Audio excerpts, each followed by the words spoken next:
Hello and welcome, friends of the paranormal. This is your co-host, Stu, and I'm here with the paranormalist, Patty Wilson. Patty, how are you today? I'm doing a lot better than you, from the sound of it.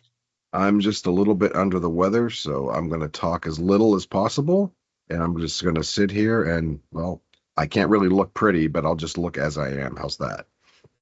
I So, think that'll be perfectly fine. all right. So, this is where I normally say, if you are not subscribed, please consider subscribing. Click the like button if you would. That really helps us out. And in the description of the podcast, you'll find everything Paranormalist Podcast related, including our Facebook groups, links to those, our email address. Um, again, everything Paranormalist Podcast related. You'll also find in our Facebook groups, you will find a short video about a book giveaway, which we mentioned that a couple times previously. And so we've just officially announced that that's started. All the details will be in that, so I'm not going to bore you with them now. How's that? But that is for our Facebook members only at this point. So if you are not a Facebook member of our groups, please consider doing that, and you can kind of get in on that action too. So with that being said, this should be part two, continuing from last week. So I don't really have to ask you what our topic is. So with Nope, that, I think, yeah, with, we're with that, I visiting. think I'm just going to shut up and not let you hear my nasally voice. Sorry. Okay, so yes, so we did part one of a two-parter on Nephilim, and what I did in the last one, for those who might have missed it, is I took you through the biblical definition and then through sightings in ancient times, all the way up to getting to the modern times, and here we sit. So as we go forward, I want to just give a clear definition of what I mean when I say the word Nephilim. Nephilim, it means an human angelic hybrid being that takes various shapes and sizes and that is able to shape shift. Now, there are many people who believe that alien abductions for breeding purposes are actually Nephilim experiments, and that these aliens are um, actually Nephilim who have shape shifted into a different form or maybe into what their real form is, and that they're interested in two things: human souls and the DNA of humanity. Whatever aliens are, it does seem that they also have a parallel line of interest in that. So we talked a lot about the first book of Enoch and the book of Jasher being two places in which we hear more information about the Nephilim than is what is mentioned in Genesis 6, and it fills in a lot of the blanks. So the last thing I wanted to talk about, and the last one we talked a little bit about it, and I just want to start where we ended, is that in the book of Jasher, there is a segment on Nephilim where they describe creatures that are part human and part animal, which we would call a chimera. They also refer to some of them as the bear people or animal people. And according to the text, a group of about 120 of these great and terrible animals emerged from the wilderness after a storm. And these creatures were in the shape of human children from the middle down, while their upper bodies resembled those of animals, such as bears. And again, this would be a chimera. These creatures had tails extending from between their shoulders down to the earth, similar to the tails of animals. They mounted and rode upon asses, meaning mule or donkeys, and leading them away and disappearing. In another passage in the same book, it talks about the Zepho, which are like men from the middle upward and like an animal from the middle downward. And Zephos are killed with a sword. These descriptions of the hybrid creatures are not found in the canonical Bible, but are considered by many scholars and commentators to be mythological or legendary elements within the book of Jasher, and this is considered a non-canonical or a pseudo graphical work. Now, all that boils down to they're saying it's not inspired by God, but it's an adjacent document that either builds on or that the Bible built upon. So we have that under our belts now. So that's what I'm referencing when I speak of the word Nephilim. Now, in the biblical version, very quickly. It is said that that is one of the reasons why the Great Flood happened, because these Nephilim became very sexually active, and they also became very violent, and they began to eat humans because they have voracious appetites. And that due to all of this, that God saw fit to try to strike them from the earth. In the research for this, I found some really interesting things. And now we're going to enter into the new materials. These things are things like after the biblical flood, there were Nephilim who survived, but there's also a second breeding of Nephilim that happens at that point. And interestingly enough, there are areas where they talk about the Nephilim are still breeding to this day. And that's going to get us into some of these sightings. So I found a passage from a gentleman who had traveled through the Middle East, and he wrote, there are small Nephilim communities in remote parts of the Middle East and somewhat larger populations in Africa. The largest population is located in South Central Africa, with estimates putting it at, bear with me, approximately 10,000 individuals. It's believed this community was the inspiration for the mythical land of Wakanda. And there was also a small population in Greece. This person states, I visited Greece 2 years ago and saw an insanely tall young man, possibly a teenager, walking into the mountains near Dilopho. As soon as he sensed my presence, he disappeared into the brush. I came back to the spot where he stood later and measured from the ground level to the branch that was at his eye level, and it was an astonishing 12.5 feet. He had to have been Nephilim. His facial features were unlike that of any human I had ever seen. He had very symmetrical facial features, which include very large brow ridge and deep-set eyes. The shade of his skin was a tan, almost bluish color, and his hair was a deep, dark red. So, referencing back to last week's episode, one of the things we did talk about is that the Nephilim traditionally either have black hair or a red head, and that they have 6 fingers and toes and double rows of teeth.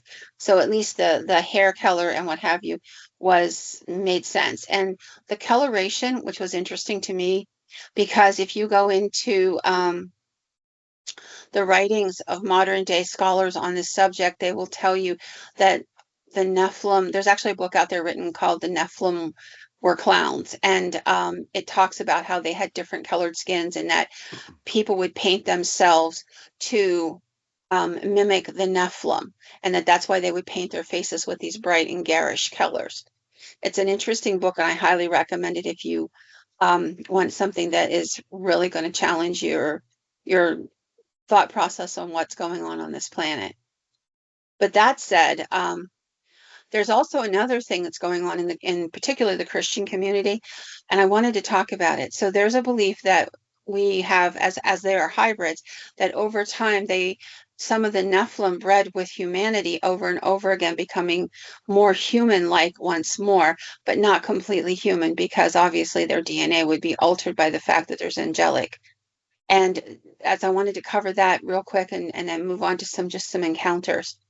But there are people who believe that the bloodlines, the blue bloods, and what have you, all are referencing back to Nephilim blood, which would have been, they said, blue, and that there are people alive on this planet today who have Nephilim blood in them. And interestingly, there is a podcast called The Confessionals, and it's a biblical look at everything in the supernatural from cryptozoology on out. And I highly recommend it. It's a phenomenal podcast, and I absolutely have learned a great deal from this particular podcast, among others. And he had a gentleman on who is now a minister, who talked about being born in one of those bloodlines, and that he was raised to participate in activities violent activities, wars, and things like this, due to him being partly Nephilim. And he talks about his childhood, about the things that they did to cause trauma in him so that they could control the human side of him, and all of this, and how he split from them, and how he ended up becoming a minister, because he had been told his whole childhood that because he was part Nephilim, God hated him.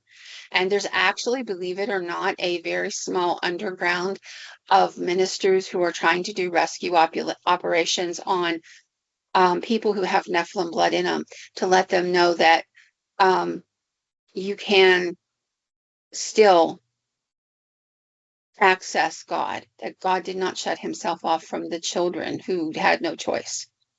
It's a fascinating topic. We'll maybe wander into it if anybody's interested. But I just wanted to let you know that it's there. And one of the things I find fascinating, if 2, 3 years ago I would have brought up any of this stuff, everybody would be sitting there rolling their eyes at me.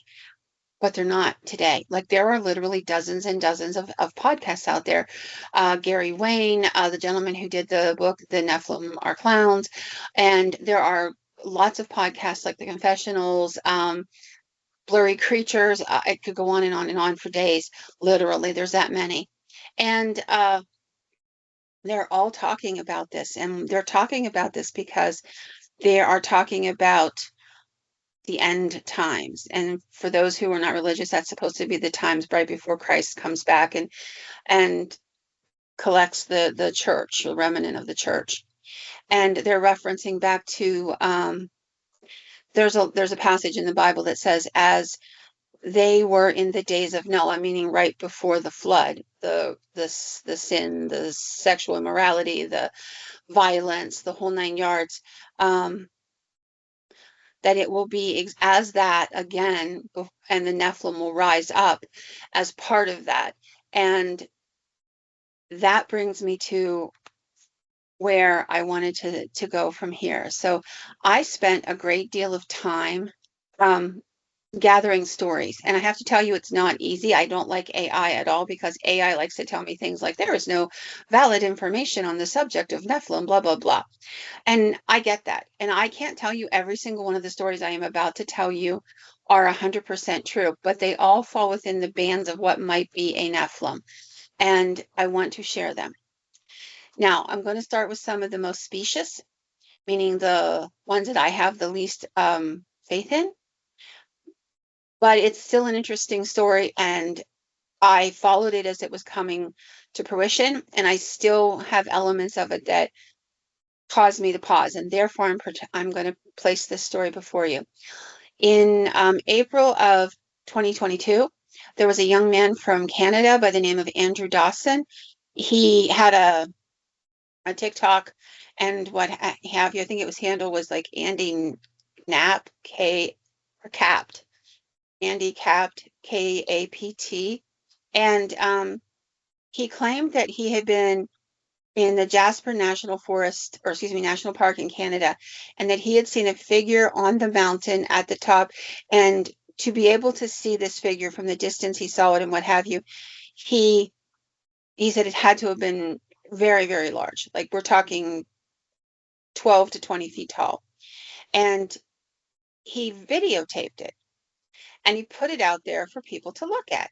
Now, that in and of itself, it could be lots of different things. Now, 2022, I don't believe AI was like open and active at that point. So do keep that in mind. So anyway, he was fascinated by what happened, and he went back over and over again, and he began to film this thing on multiple occasions. He did not see it every time he went, but he was traveling through this area consistently. So he saw it on other occasions. And he later theorized that it might be one of the sons of God and the daughters of men, the Nephilim. So after his initial sighting, he placed another video on May 22nd, excuse me, May 6th of 2022, stating that that he had made this whole thing up for entertainment and that he wanted to leave. Now, between April and that time in May, a lot's occurred, and let me go through that with you. So he posts the first video, he posts a couple of more videos, then he starts talking about these government men who are following him, and that he's they're taking their vehicles and following him for hours on end, that they pop up every time he shows up on that road, that piece of road by that mountain where he took the videos, and it goes on and on. And he actually puts a post up. It's a fairly dark post, if you will, on May 16th of 2022, and it says he contradicted the post of May 6th, stating, I'm scared. He said his videos were not fake and that he might never post again, but he wanted them to know that he said what he had said on May 6th because he was afraid, and that they had warned him that if he didn't shut up and make it go away, something bad could happen to him, meaning the government people, from the way he spoke. Now, that sounds crazy, but then, the men in black are crazy, and yet we know that those people seem to appear repeatedly in the history of ufology. And then there was a update on May 17th where he showed the structure of the mountain, and he claimed that the creature had appeared again overnight, and then silence. Now, people, puzzled for a while about it. They were following it. Now, there's this thread, and they're like, what happened? Where'd he go? Was he not talking? What's going on? And then a video surfaced where Dawson's walking through the woods at night and spots a figure before him, and it vanishes, and then he vanishes, and he was not seen again for a couple weeks. There's no more word, and then there's an obituary in the Campbell River Mirror reporting his death, listing survivors, including his wife and kids and his mom. And people, as they do, they armchair detective on in the internet. So they came up with all kinds of arguments. This was all fake. This is him faking his death so he could get away. No, the obituary was faked because they couldn't find his death certificate, or there was no criminal record, no employment history for a man by the name of Andrew Dawson. And I honestly don't know what happened, or any of whether there's truth to this or not. I can only tell you that this guy, he seemed to really be chafing about being told that he had to shut up, and that they threatened him, and that there's a possibility he just couldn't live with the lie, and so he bucked the trends, and they made him disappear. It could also be that it is completely specious, and if that's the case, so be it. There are people who recognize the area where this Nephilim supposedly happened to appear, and they talked about it being the area near the Jasper Sky Tram. It's a tourist gondola and there's a military base supposedly there at the same time. It's on the Campbell River in British Columbia, not Alberta, which is where he had said it was, but they recognized it, and they said it has its own CSIS, and it's not the CIA. They kind of were debunking the claims in some form or fashion. I don't know the answer. I can only tell you that that is a modern possible sighting. And I've seen the video. The video is interesting to see, but it just shows a man or a being. It's on the mountain. It's standing there looking down at him, and it does appear to be quite large, and then it turns and it walks away. That is of interest. And going back to the definition for a moment, there have been sightings of animal-like beings such as the lion men of Moab. These are things that are tucked in history books. We also have in the St. Patrick supposedly was a dog-faced man from one of the islands, and that's exactly how he's described. And if you go to early depictions of him in the Catholic Church, you're going to see him as a dog-headed man. It looks like almost like a Great Dane head. So I can't tell you, that these things are real or not real. I can only tell you that I can take you throughout history and show you examples of it. Now I'm just going to go through a list of sightings, modern or more modern sightings. We're going to start with some of the older ones, work our way forward. The Native American tribes on the Appalachian Mountains, including the Cherokee and the Shawnee, had oral traditions about these giant beings that they called the Nuhini, or the stone giants, describing them either as immortal spirits, violent protectors, demigods, and that they were sacred in the mountains. In modern sightings, you come across things like the 8-foot tall hairy man seen by bikers in the Great Smoky Mountains in 1979, and numerous 1990 and 2018 reports near the Kentucky-West Virginia border, continuing to fuel the legends. Basically, what they all described were 8-foot tall, hairy, and when I say hairy, I don't mean their whole body was covered with hair, but they had long red hair, and it looked like they had either an animal skin or they had body hair, but they were covered in something and moving. And this was a group of bikers who actually contacted the police because they were really rattled by what they saw. And in Kentucky and West Virginia, on that border there have been multiple times that the authorities have been contacted about that as well. Now, people can argue that these are Bigfoot, and I don't know that Bigfoot couldn't fit that bill for the definition I'm giving. So, people like to call them mountain giants, they'll call them wild men, and once in a while you'll hear them being called a Bigfoot as well, although not as often as you might suspect.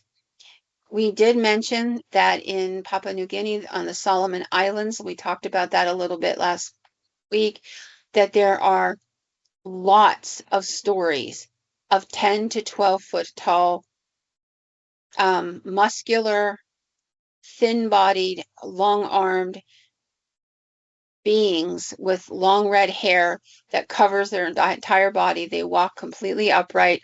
They interact with local native people. And there was a gentleman who went there from Australia who stayed and lived there for several years, and he collected a huge amount of these stories that he put into a book that he wrote.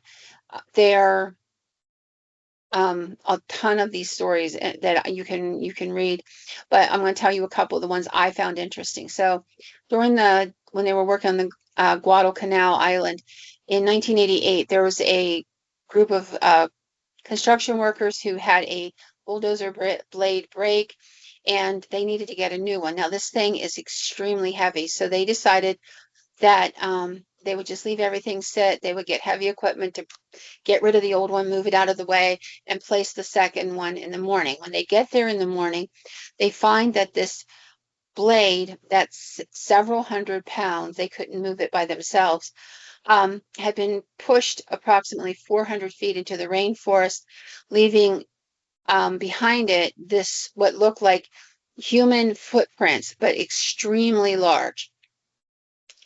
The story recounted that a surveyor from the same construction crew on a subsequent event was trying to get up to the construction site, and it was rainy, it was muddy, the ground is very sandy, so he ended up sliding off the side of this little road down into the rainforest. He is very fortunate he doesn't get injured. He gets out of the car, he starts walking. It's about 3 miles back to where there's a gas station, and he gets somebody at the gas station to agree to come up and help him.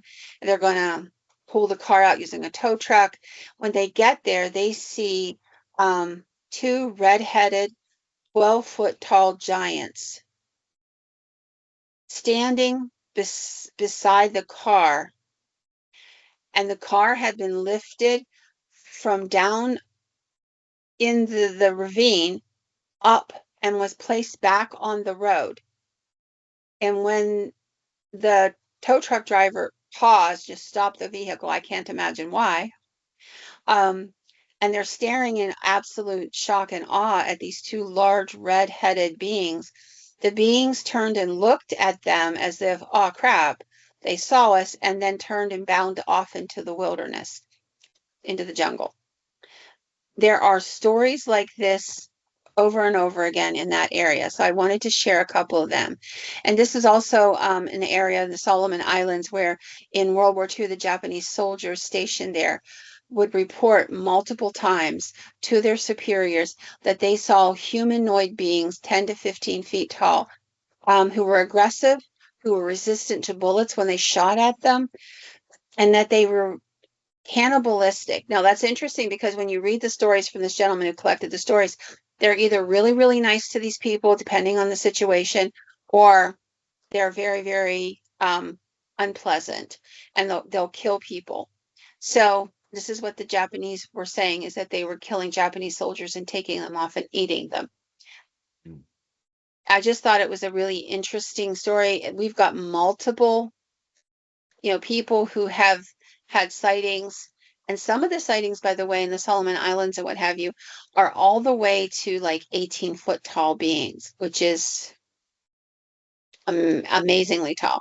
But that's not really all that uncommon. So I'm going to go back to during the Afghanistan and Iraq wars, there were reports from American soldiers of seeing giants. The most well known is that of the Kandahar giant, who was said to be 12 feet tall. Now, the story is that this group of soldiers were, and you can actually dig in and get the names of the unit. You can get the names of the soldiers in the unit. There is a lot of detail out there for you. But in general, basically what happened is there was a unit that went missing.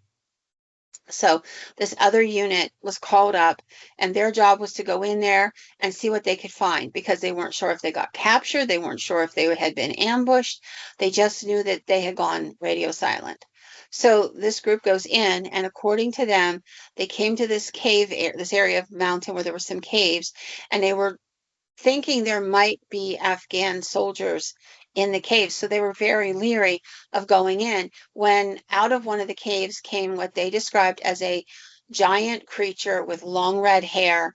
He had hair all over his body, but he was definitely humanoid. It was thin and much like a male who might have hairy legs or something. And his arms were very long. He was snarling. He had a spear and he threw it and he killed one of the soldiers. They opened fire on him and he was incredibly strong, and they claimed that he had 6 fingers on each hand. And when they saw him snarling, you could see he had 2 rows of teeth inside of his mouth because he was yelling and screaming.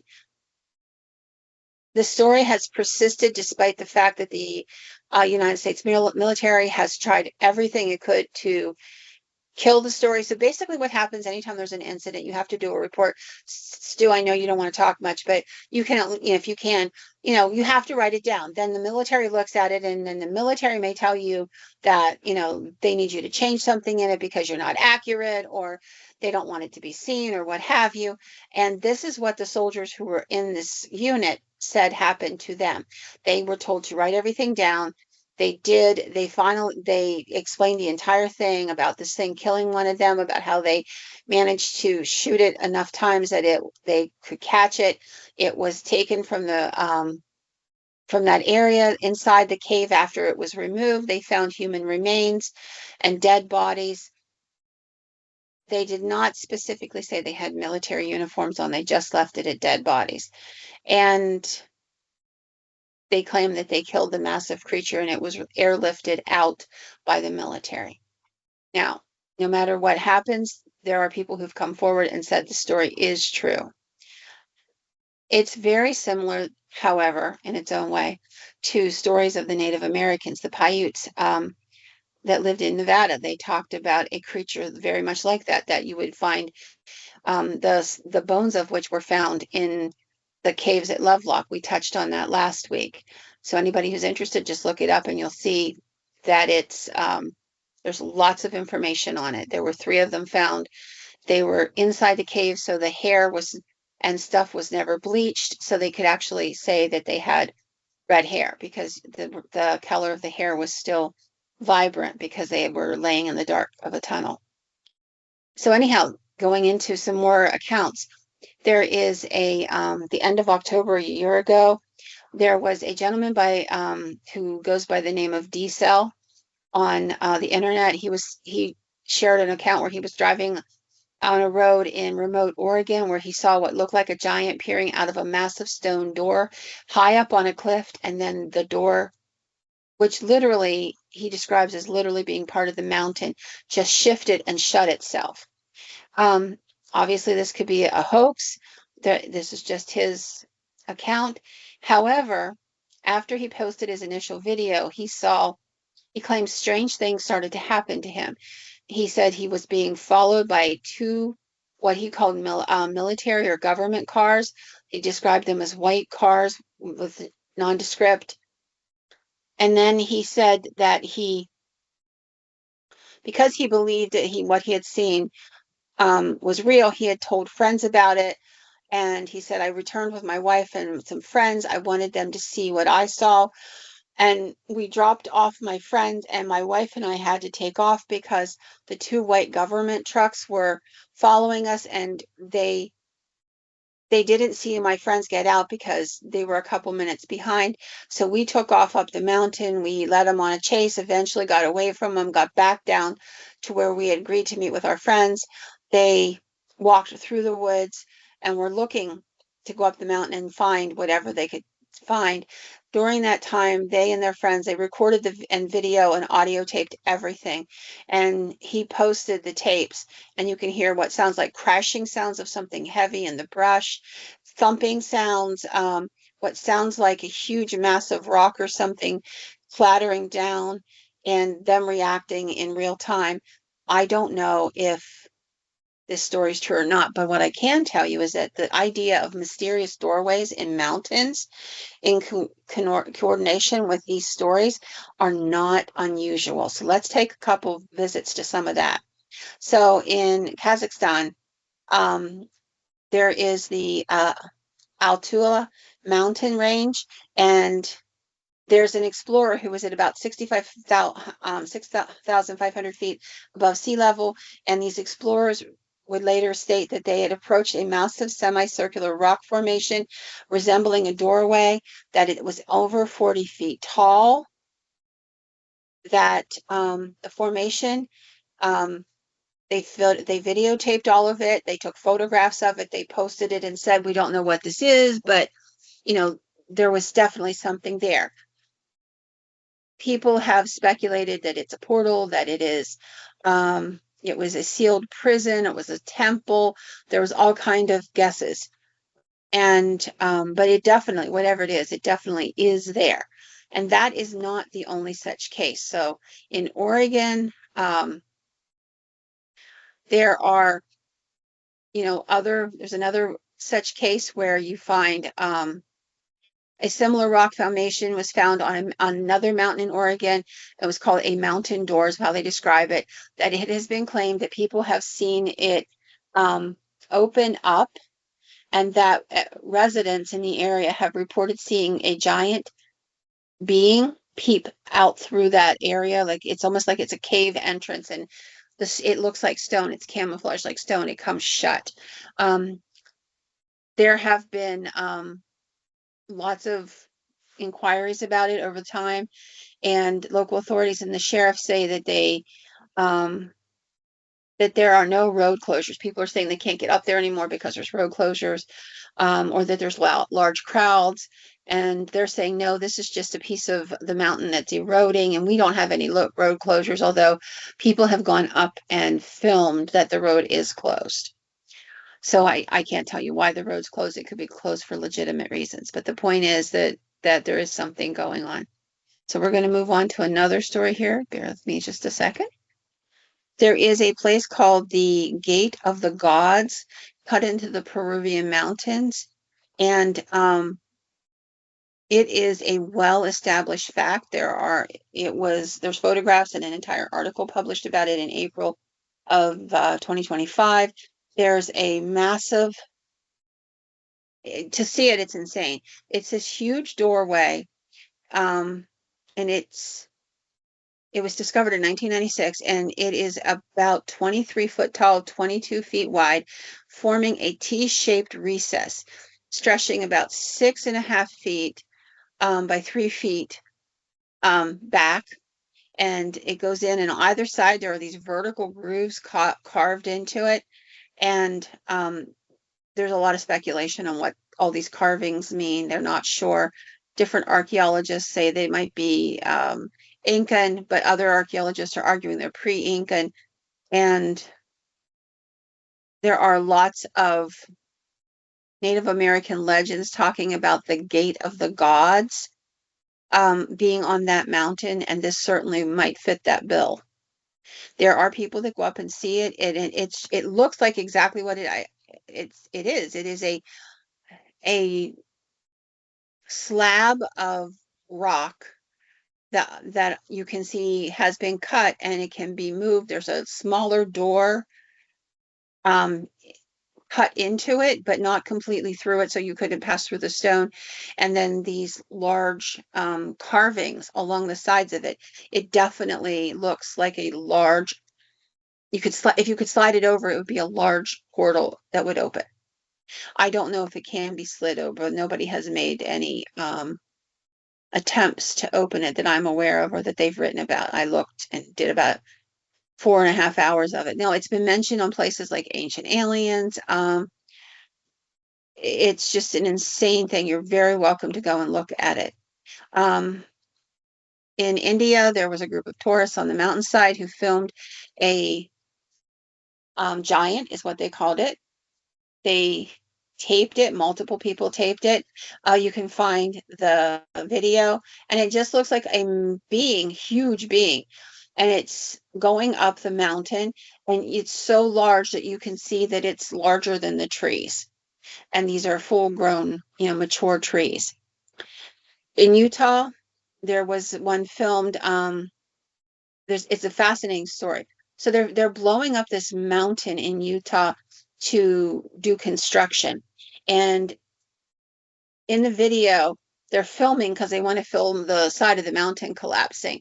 And you see the side of the mountain collapse, and then above the side of the mountain, on the top of the mountain, you see this large being rise up, and it's huge. It's got to be multiple feet above the trees. And you hear the man who um, is filming, sensibly the guy who set the charges, and you hear him say, "If this is your mountain, I'm sorry I broke it." He drops the camera. It's very emotional the way he says it. And it's a fascinating picture. In Peru, two giants were filmed on top of a mountain crouching down. One of them stands up, and he's twice as tall as the tree. So we're looking 30 feet tall, and he's twice that. In 2020, in Mexico, there was a couple playing outside with their kid. They heard what sounded like an explosion. They saw rocks avalanching down the side of the mountain, and then a massive, tall, thin being moved along. They took photographs. The photographs are easy to see. It looks like a beautiful little housing complex. And then up on the mountain, you see this being that is so tall and distinct, he's above the trees. Also in Mexico, there's a giant being coming out of a cave and peeking out. People back up. When they see it, you hear them all talking. There's a group of people. You can hear them like, "What is that? Oh my God, what is that? That can't be what I think it. Oh my God." And, on and on and on. And then the being realizes they're seeing him, and he steps back into the shadow of the cave.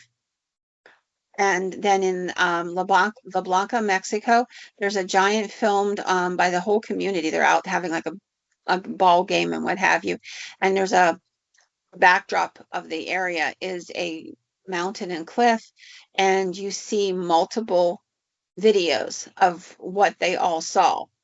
Also in Mexico, there's a giant on top of a mountainside outside of another community. Arizona Department of Transportation put out a picture of 4 creatures moving parallel to the highway. And 3 of them are kind of hunched over. They're moving along a rocky area, but there's a highway cut through it, and one of them stands upright, and he's walking along just like a human being, and he's massive, at least 12 feet tall. So, you know, they're just multiple sightings. So we're going to do a former A Sweet City Council member from Portland, Oregon, has gone viral, posting a video on the Cascade Mountains on October 23rd, I believe is 2023. Yes, 2023. In the video, this resident, James Goebel, said that he was traveling on Quartzville Drive near the Green Peter Reservoir when he saw a distinct rock formation open like a door. Peeking from behind the door was a giant, the former government official said. The mountain door allegedly closed back up as he's trying to begin to film. He's getting his camera and getting ready to trying to film. Um, and he was so insistent that they actually posted it in the newspaper. And there's a couple quotes there from the area, from people, other people saying they'd seen it, other people saying that it's been seen on multiple occasions. This particular thing that I just read to you aired on CBS News in their local affiliate. So I just found this really interesting that, that it made the news. It actually made the local news. In the Appalachian Mountains, again, there are giants. There is a group of hikers in 1979 who reached out to park rangers because they were very upset. They said they saw an abnormally tall, hairy man, approximately 8 feet. That was their estimate. He watched them for a short time before he retreated into the underbrush. In the 1990s, in the Kentucky, West Virginia area, which is where we had talked about before, there were two-legged beings, so tall, very tall, thin, two-legged beings moving through isolated hollows at dusk in 2018 in South Virginia. There were pictures taken by a man who saw what he called a giant man standing next to a rock fountain formation. Then I want to end with this last one. So I want to tell you a story, and it starts out, I think, as a ghost story. So this is in North Carolina, and this case is very recent, and it made a lot of headlines in the paranormal community. Basically, we're going to go through this, and you're going to see why I added it as the last piece of the story for tonight. So what happens is there's a gentleman they call that is driving through the area. It's the middle of the night. It's pitch black. He's like, you can't see anything. I'm driving through an area that's been an old battlefield. And he describes it this way. He sees what looks like a man who's in military clothing, period military clothing. He's got what he describes as a bad head wound. This guy's like along the side of the road. He sees him in his headlights.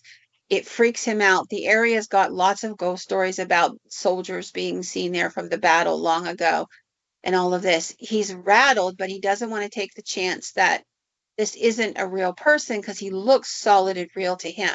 Now, it is the middle of the night. You're in the middle of nowhere. He doesn't stop, but he picks up his phone and he calls and he says to the 911 operator, I'm driving on 210. I'm crossing the Black River.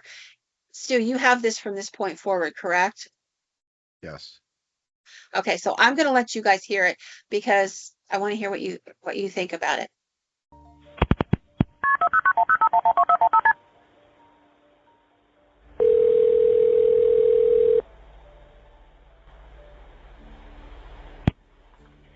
Henry County 911, what's the address of your emergency? I'm driving on 210. I just crossed the Black River, and I thought I saw a guy standing on the side of the road bleeding. Okay, where are you at, sir? I'm on 210. I just crossed the Black River. I'm heading towards 53 East.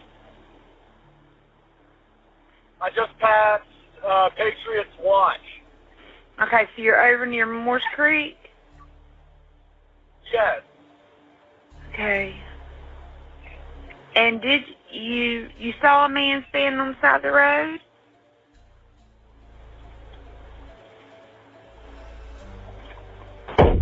What the?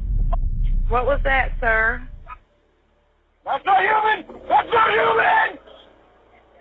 Sir, are you okay, sir? There's something in the bed of my truck! Okay, what's in the road? No, it's not in the road. It's in my truck. In the bed. There's something in the bed of your truck? Yes, ma'am. I just turned on my bed lights for my truck, and there's something in my bed. Okay, sir, when you say something, what do you mean? I just knocked it off of the bed of my truck and went over my roof. Okay, what was it? So basically what he claims he saw was about a 7 to 8 foot tall entity, bipedal, tall and thin, and that it literally materialized in the back or jumped into the back of his truck. He relates it to the bleeding man. He thinks he's not sure if it's the bleeding man and that's how it first presented itself, and then it jumped into his truck as this other thing, or what it is. He's not quite clear on that, and frankly, I can understand why. He sounds terrified. But he definitely saw it. Now, I want to tell you that this is really interesting because he ends up driving to a local gas station that's not too far down the road. He says, I did 80 miles an hour the whole way there. And the police meet him there. The sheriff meets him there and the deputies, and they say, take us back there. He takes them back to approximately where he saw it because it's nighttime. He remembers having to slow for this curve. So he starts at the curve and tries to work his way back. The police have been interviewed, and their only comment is they believe that he did see something. You can hear something smack into the back of his truck. And I've actually seen the sheriff interviewed a couple times, and he's like, I don't know what happened, but this guy was really scared. He was shaking. He kept saying, no, dude, I don't want to go back. I don't want to go back. We had to talk him into it. And he was really jumpy. This was a person who was upset and scared. I honestly think that this fulfills the bill for Nephilim. It could be a lot of other things as well, but then I think that maybe a lot of the things we think we see might actually be these things because they're able to shapeshift. And I will leave that open to debate because there's really no way to sort it out other than to say that this guy described something which was tall, thin, bipedal, had hair, and whatever it was, to quote him, it's not human. And with that, I'm going to say good night.